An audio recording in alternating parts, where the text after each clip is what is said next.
بسم اللہ الرحمن الرحیم۔ آج میں ان چیزوں کو بیان کرنے جا رہا ہوں جو قرآن کریم کے حفظ کرنے میں رکاوٹ بنتی ہیں۔ وہ چیزیں جو قرآن کریم کے حفظ کرنے میں رکاوٹ بنتی ہیں، ان میں سب سے پہلی چیز وقت کا کم دینا ہے کہ اگر آپ قرآن کریم کے یاد کرنے میں جتنا وقت چاہیے اتنا وقت نہیں دے رہے تو یاد رکھیں یہ بہت بڑی وجہ ہے قرآن کریم کے حفظ میں رکاوٹ بننے کی، قرآن کا حافظ نہ بننے کی۔ کیونکہ آپ قرآن کریم حفظ کر رہے ہیں، اب آپ کو مطالعہ یاد کرنے کے لیے بھی وقت چاہیے، سبق یاد کرنے کے لیے بھی وقت چاہیے، اور سب کی دہرانے کے لیے بھی وقت چاہیے، سب کی سنانے کے لیے بھی وقت چاہیے، پھر منزل دہرانے کے لیے، منزل سنانے کے لیے وقت چاہیے، اور پھر جو ان میں غلطیاں آتی ہیں ان غلطیوں کو سدھارنے کے لیے بھی آپ کو وقت چاہیے۔ تو جو علماء کرام نے وقت مقرر کیا ہے کہ حفظ کرنے والے بچوں کو کم از کم 8 گھنٹے اس تعلیم کو دینا ہوں گے۔ جو بچہ قرآن کریم کے حفظ میں 8 گھنٹے خرچ کرتا ہے تو یاد رکھیے یہ وہ وقت ہے جو کہ ایک صحیح وقت ہے جس میں بچہ اپنے قرآن پاک کے تمام لوازمات کو پارا ہو، سبکی ہو، منزل ہو، سبق ہو، مطالعہ ہو، آسانی سے یاد کر سکتا ہے۔ اور اگر وقت کم دیا جا رہا ہے تو پھر یہ حفظ قرآن میں بہت بڑی رکاوٹ ہے، بہت بڑی رکاوٹ ہے۔ ایک مرتبہ ایک دوست ملے تو وہ بتلانے لگے کہ بیٹا میرا ناظرہ پڑھ چکا ہے، اب میں نے کرسر سے کہا کہ اسے حفظ کروا دیں۔ جب اسے پوچھا کہ بھئی وقت کتنا دیا جا رہا ہے، بس وہی جو ناظرہ پڑھنے جاتا ہے جس ٹائم میں اسی ٹائم میں کرسر کہہ رہے ہیں میں حفظ کروا دوں گا تو اسی ٹائم میں وہ حفظ کر رہے ہیں۔ تو بھئی 1 گھنٹہ اگر بچہ حفظ کے لیے دے رہا ہے تو یاد رکھیے گا کہ یہ 1 گھنٹے میں وہ مکمل حفظ نہیں کر سکتا۔ ہاں چند صورتیں تو یاد کر سکتا ہے، چند صورتیں تو یاد کر لے گا، لیکن مکمل قرآن پاک کا حفظ کرنا 1 گھنٹہ دینا یہ اس کے لیے کافی نہیں ہے۔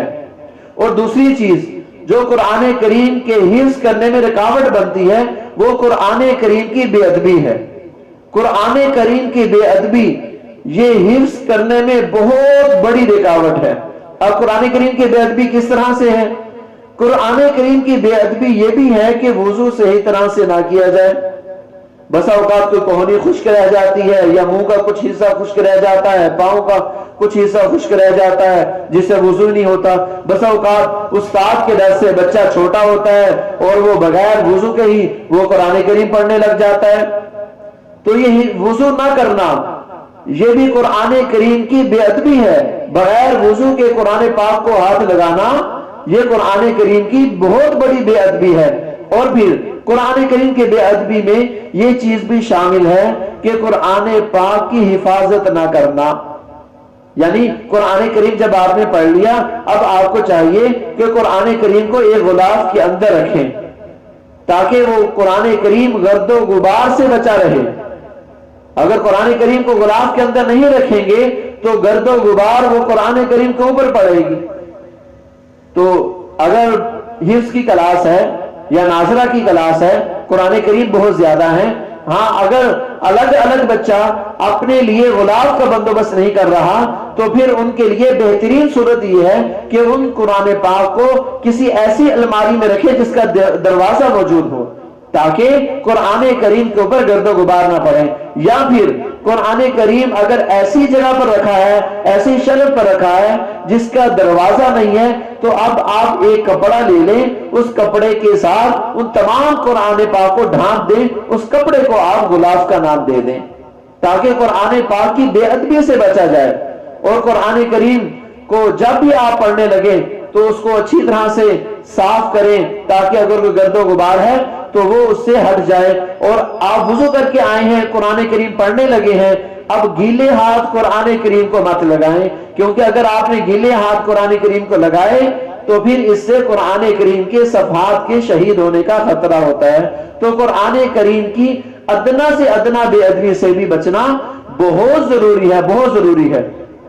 ایک مرتبہ نبی کریم صلی اللہ علیہ وسلم ایک ایسے قرآن کے قریب سے گزرے جو زمین پہ رکھا ہوا تھا۔ آپ صلی اللہ علیہ وسلم نے فرمایا اللہ لعنت کرے ایسے شخص پر جس نے قرآن کریم کو زمین پہ رکھا ہے۔ صرف یہی نہیں بلکہ نبی کریم صلی اللہ علیہ وسلم فرماتے ہیں کہ تم قرآن کریم کو اس کے شایان شان مقام پہ رکھو، جو قرآن کریم کا مقام ہے اس کو وہاں پہ رکھو، کیونکہ یہ قرآن کریم کو اس کے مقام پہ نہ رکھنا ظلم ہے۔ ظلم کی تعریف کیا ہے؟ وضع الشیء فی غیر محلہ، کسی چیز کو اس کے محل کے علاوہ میں رکھ دینا یہ ظلم کہلاتا ہے۔ قرآن کا محل تو یہ ہے کہ قرآن کریم کو ایسی جگہ پر رکھا جائے جو ادب والی ہے، احترام والی ہے، اگر وہاں پہ نہیں رکھیں گے تو یہ ظلم ہوگا۔ اور تیسری چیز، استاد کی بے ادبی۔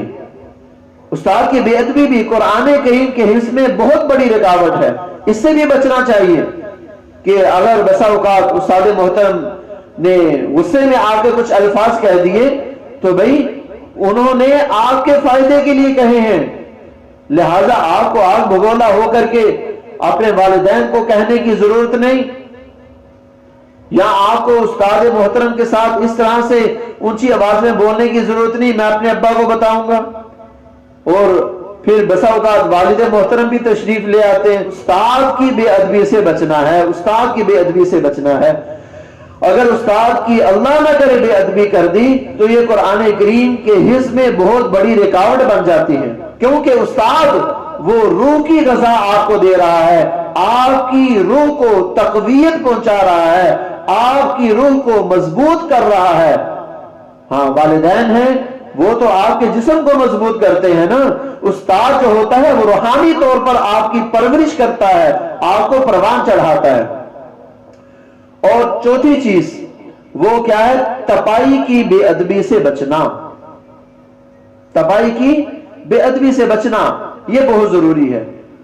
بس اوقات تپائی کی بے ادبی کی جاتی ہے، ادب نہیں کیا جاتا، اس کے اوپر سے پھلانگ لیا جاتا ہے، بس اوقات تپائی کے اوپر چڑھ جاتے ہیں کہ بھی قرآن پاک ہی تو رکھا جاتا ہے، اب تو قرآن پاک نہیں رکھا ہوا، بھی اب تو قرآن پاک نہیں رکھا ہوا، لیکن اس تپائی کی طرف قرآن کی نسبت ہو گئی ہے۔ جس چیز کے ساتھ قرآن کی نسبت ہو جائے اب وہ چیز عام نہیں رہتی بلکہ وہ بھی چیز خاص ہو جایا کرتی ہے۔ بلکہ یہاں تک علماء کرام فرماتے ہیں قرآن رکھنے والی تپائی کو اگر آپ صاف کر رہے ہیں تو ایسے کپڑے سے صاف کریں کہ اس کپڑے کو صاف کرنے کے بعد کسی ایسی جگہ پھینکیں جہاں پر پاؤں نہ آتے ہوں، یہ اس تپائی کا ادب ہے۔ اور آپ اندازہ لگائیے کہ جس چیز کی نسبت قرآن کے ساتھ ہوتی ہے وہ چیز کتنی اعلیٰ ہو جاتی ہے۔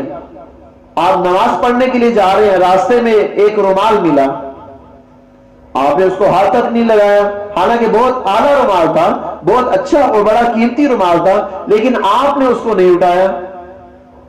آپ مسجد میں چلے گئے، مسجد میں دیکھا کہ الماری کے پاس ایک بوسیدہ کپڑا جو کہ غلاف ہے وہ نیچے گرا ہوا ہے، آپ جلدی سے بھاگے، لپکے، آپ نے اس غلاف کو اٹھایا اور اسے چوما اور آنکھوں سے لگایا، سر پہ رکھا اور الماری میں رکھ دیا۔ بھی اتنا ادب، بوسیدہ کپڑا ہے، اتنا ادب کیوں؟ اس وجہ سے کہ اس غلاف کی نسبت، اس کپڑے کی نسبت اب قرآن کے ساتھ ہو چکی ہے۔ اور آخری چیز جو میں ذکر کرنے جا رہا ہوں، پانچویں چیز، کہ جو حفظ قرآن میں بہت بڑی رکاوٹ ہے وہ قرآن کریم کو روزانہ نہ پڑھنا ہے۔ ہم دیکھتے ہیں اپنے معاشرے کے اندر بہت سے بچے حافظ قرآن تھے، بہت سے لوگ حافظ قرآن تھے، لیکن اب اس دولت سے وہ محروم ہو چکے ہیں۔ اس کی وجہ کیا ہے؟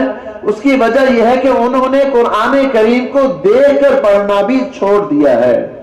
اگر وہ قرآن کریم کو دیکھ کر بھی پڑھتے تو قرآن کریم ان کو یاد ہوتا۔ تو قرآن کریم کو معمول بنانا ہے، روزانہ پڑھنا ہے، اگرچہ کم مقدار میں ہی کیوں نہ پڑھیں، روزانہ پڑھیں۔ انشاءاللہ حفظ قرآن میں اگر یہ چیزیں نہ ہوں گی تو انشاءاللہ آپ بہت جلد ہی قرآن کریم کو حفظ کر لیں گے۔ حفظ کر لیا ہے تو آپ محفوظ کر لیں گے۔ جو چیزیں میں نے ذکر کی سب سے پہلی چیز یہ ذکر کی کہ قرآن کریم کو وقت پورا دینا ہے، دوسری چیز یہ ذکر کی کہ قرآن پاک کی بے ادبی سے بچنا ہے، تیسری چیز یہ ذکر کی کہ استاد کی بے ادبی سے بچنا ہے، چوتھی چیز یہ ذکر کی تپائی کی بے ادبی سے بچنا ہے، پانچویں چیز یہ ذکر کی کہ قرآن کریم کو معمول بنانا ہے، معمول نہ بنانے سے بچنا ہے۔ اللہ تعالی ہمیں ان باتوں پر عمل کرنے کی توفیق عطا فرمائے۔